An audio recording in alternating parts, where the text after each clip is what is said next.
So today's the day. I'm off on the Dogu Express. It's going to take me from Eastern Turkey to Central Turkey. I learned about it before COVID and really looking forward to this trip. I'm going to try to document it in detail along the way so you can see what it's like to be on this train. It's an overnight train. I very rarely gone on overnight trains, and this is the first time in a long time that I've gone on an overnight excursion by myself. Um, I will be sharing a compartment with four other women who I don't know. So it will be interesting. Hopefully, one of them will speak a little bit of English so we can have some conversation. I've been in this room for the last 6 days. I like this hotel. I wrote about it a little bit on my Facebook page.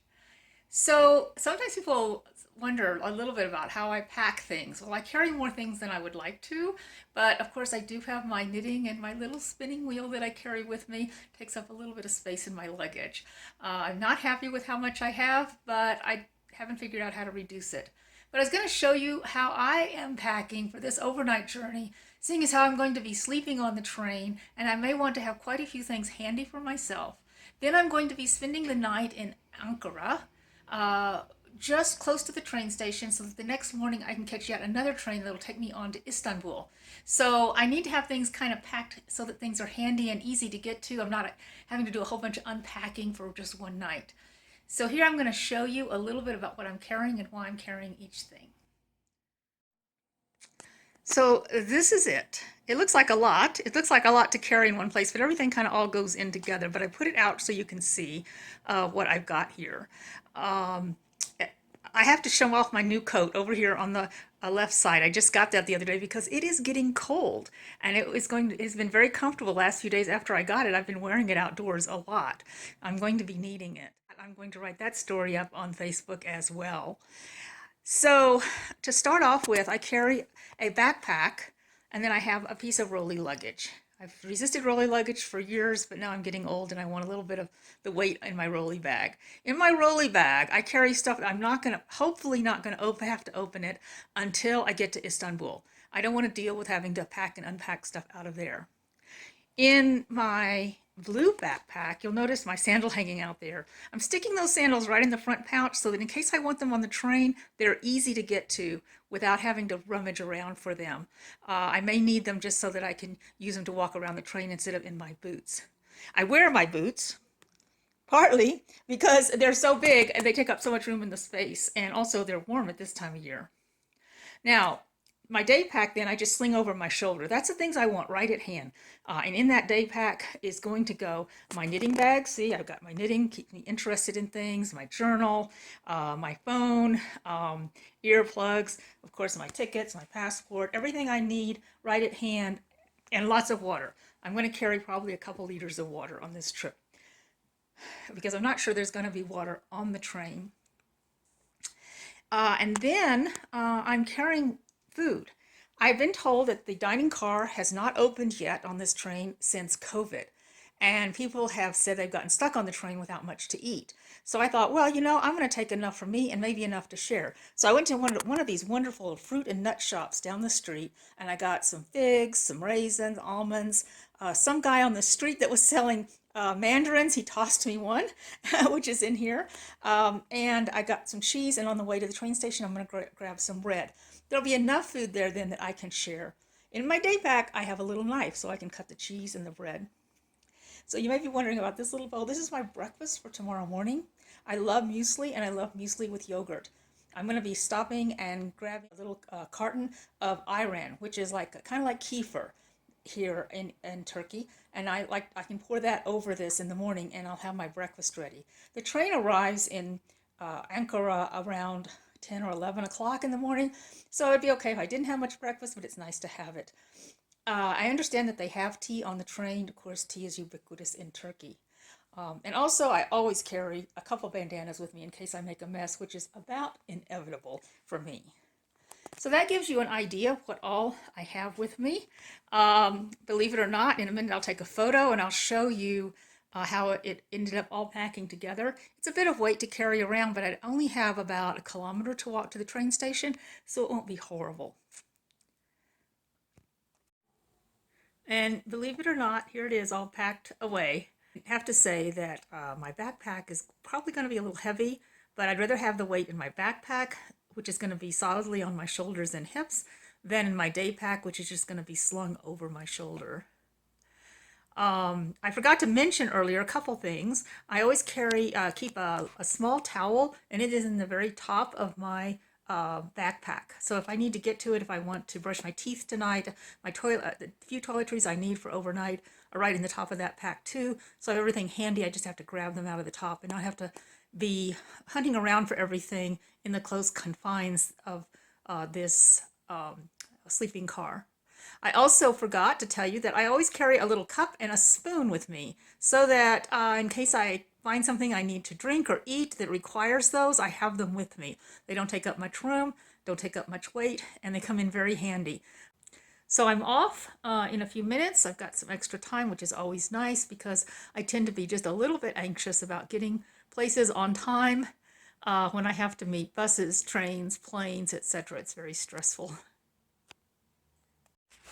So while I'm waiting to leave my hotel room to go get on the train, I thought I'd talk a little bit about how I feel and how what's going on in my head when I have these kinds of adventures right directly in front of me. Of course, as I said, this adventure, I've been looking forward to riding this train for a few years. But now that we're down to the wire, I have all kinds of questions. What is it going to be like to be in these close confines of four people, three of whom I don't know, in one sleeper car? Most people here are very friendly, so I don't think it'll be much of an issue. It will be nice if somebody speaks English so that we can have some kind of conversation. Fortunately, my Turkish is about 3 words. Um, and also, I just think about, what is it going to be like? I feel like I have a lot of stuff, and where am I going to put it when I get on the train? That's always a lot of anxiety for me, is where am I going to put my stuff when I get on the train? Because generally, the luggage racks are full or get full very quickly. If I have something that's heavy, it's hard for me to lift it up overhead, although usually an angel comes out of the woodwork and helps me lift things. And so I'm always quite anxious when I start to get on a train and making sure that there's not going to be any issues. It doesn't matter how many times I have had good experiences in transportation. I always worry that something is going to go wrong. So for those of you who are thinking about solo travel and independent travel, I'll let you know I've been doing this since like 2014, and you still have anxiety after many years. It gets a little bit less, but it's still there. So if you feel like, oh gosh, I'm afraid, it's scary, and there's a lot of anxiety when you're first starting out as a solo independent traveler, it happens to all of us. So don't feel like there's anything wrong with you. It means you're taking that next step, as I say, that next step out of your comfort zone so that you're having a new experience that you've never had before. And then once you get past that, your zone moves out and you get to take the next step. And so I've come from that day, that midnight in landing in Lima, Peru, where I wanted that plane to turn around and take me back to the United States, to having adventures like these. And it's been worth every moment of anxiety that I've had. So, I'll see you at the train station. So I'm almost to the train station.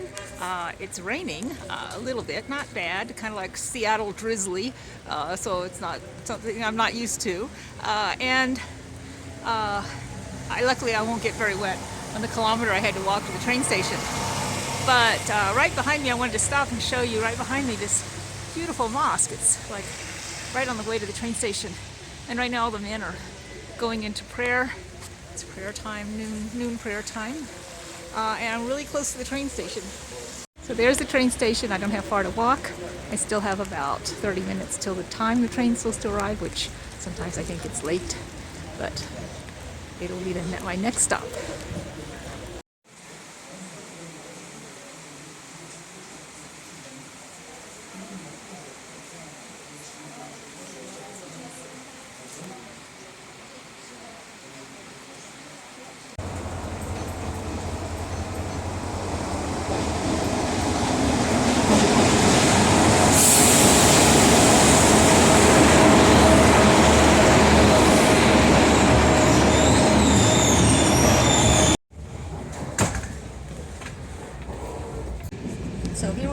the room. It looks like there's no one here yet for the other beds. We may gather them up along the way, but so far I have it to myself. This is my official seat right here. This will make into a bed later tonight. Yay, look, I think my bag, both of my big bags are gonna fit under my seat. How perfect is that? Had all that anxiety for no good reason. And here on the side you can see there's two more people. They'll make down these two bunks later today.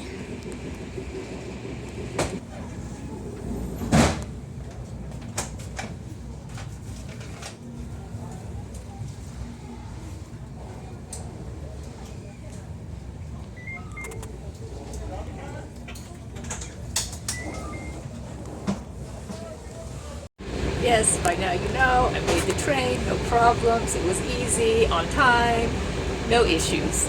And the conductor even helped me get my bag up the 3 steps I had to take up to get onto the train.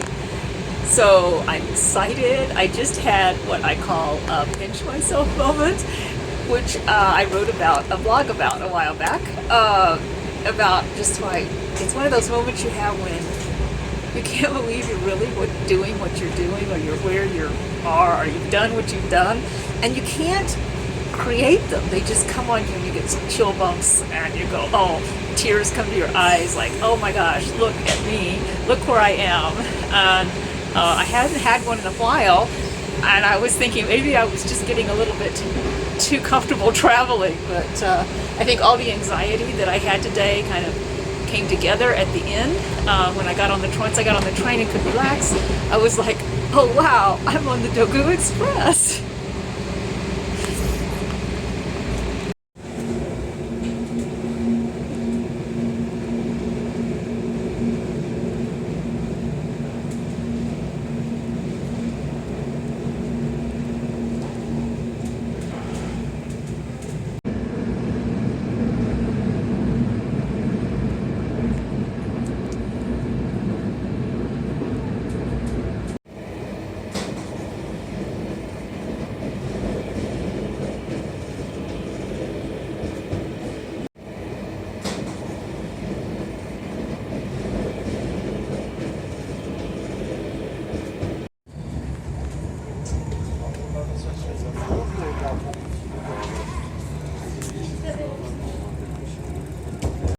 So some people call this part of the train the scariest part, and sometimes after you've been on the train for a while it gets scarier, but right now it's kind of early in the journey. The train just left Kars this morning. It's actually fairly clean, and on the other end of the car is a squat toilet, so there's something here for everyone.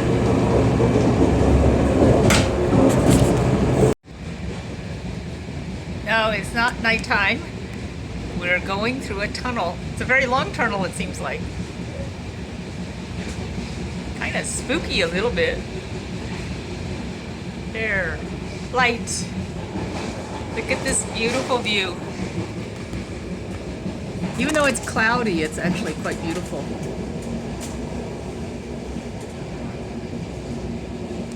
We are in Erzurum now. It's getting dark, but I spent the last several hours just watching the scenery. It was quite interesting. I was hoping we would go through some snow, but it hasn't been cold enough and rainy enough yet for snow up here. But it has been really beautiful. Oh, I see people getting back on the train.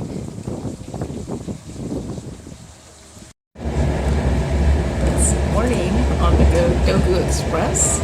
I came down to the dining room because everybody in my sleeping compartment are still asleep. It's all dark in there, and so I came down to see the dining room. You can see where I am right now.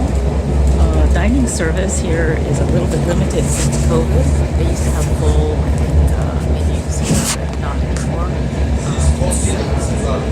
A little bit limited with snacks and chai, and I had a yogurt and some toast this morning. So it's so I decided to bring my muesli down and eat here. Like I said, everybody in the compartment's still asleep. I ended up with an upper berth, so that meant it was really challenging to have to get down during the night and even this morning. I had to have help to get the ladder out, but it worked out okay. I slept enough. I was ready to get up and see more scenery this morning. So we'll get into Ankara about 10 or 10:30, I believe. So I only have a few more hours to enjoy this experience.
So I made it to Ankara.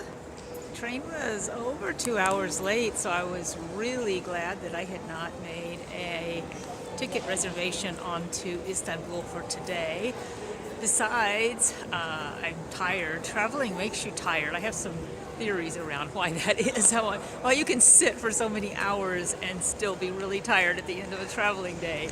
But so I'm ready to rest a little bit, and I have a hotel not too far from the train station I can stay at before I go on to Istanbul tomorrow. The trip was fabulous. I spent almost all of the daylight hours watching the scenery go by. I wanted to absorb as much of it as I could, and there was a lot of opportunity to do that with all those hours. So it was worked out well. There was a bit of a glitch in that two people came on the train later in the evening to join our compartment, and they had a huge amount of baggage.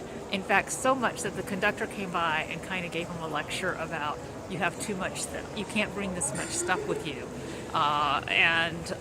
Which luckily was translated for me, so I knew what he was trying to tell them, which made me feel a little better because I was like, how are we going to fit all this stuff and all these people in this compartment? So it was a little frustrating, but that's life when you travel and when you share accommodations with other people. The other part that was a little bit frustrating was that I had booked a lower berth. At my age, it's nice to have a lower berth to sleep in. However, when these two women came in, one of them, I think she was about 95 years old. She was quite old, on it with a cane. There was no way she was sleeping in a lower berth. And the other woman, when I told her which berth was mine, she said, I can't climb up there. And she was like less than half my age, I think. She couldn't have been past 40 at any rate. So she ended up getting my bed, and so I ended up sleeping in a top bunk. I lived through it. It was okay. It made a story, but it was a little bit disconcerting because I had made plans to have a little more comfort. It doesn't matter. But it does show you that you can't count on anything when you're traveling.